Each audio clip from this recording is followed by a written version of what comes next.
আলোর দিশারি একটি সমাজ কল্যাণ সংস্থা। এখানে প্রায় 50 জন রিটায়ার্ড এমপ্লয়িদের নিয়ে গঠিত একটি সংস্থা, যাদের মূল উদ্দেশ্য সমাজের কল্যাণ করা। তারা সারা বছর বিভিন্ন সমাজের উন্নয়নমূলক কাজ করে থাকেন।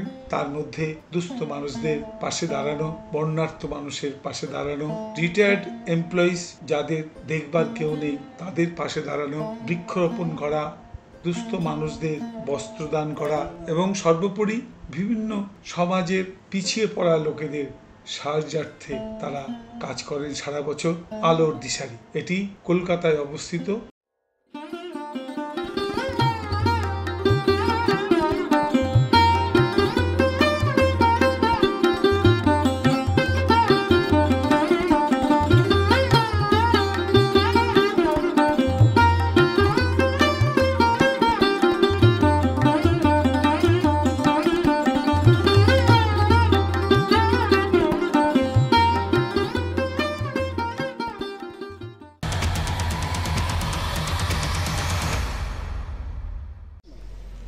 আজ আলোর দিশারি পক্ষ থেকে আমরা বৃক্ষরোপণ উৎসবে সামিল হয়েছি।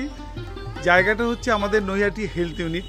এখানকার ম্যাডাম ডিএমও শ্রেয়া চৌধুরী আমাদেরকে যথেষ্টভাবে হেল্প করলেন, আর এখানকার যে চিফ হেলথ ইন্সপেক্টর রয়েছে তিনিও আমাদের যথেষ্ট হেল্প করলেন। আমাদের সঙ্গে রয়েছেন আলোর দিশারির প্রেসিডেন্ট ডক্টর সুজিত মল্লিক, আর তার সঙ্গে রয়েছেন আলোর দিশারির অন্যান্য মেম্বাররা। আজকে আমরা খুব খুশি যে নৈহাটি হেলথ ইউনিটে আলোর দিশারির পক্ষ থেকে আমরা অন্তত 5-7টি গাছ রোপণ করতে পারছি। পরিবেশের রক্ষার্থে আমরা কাজ করছি।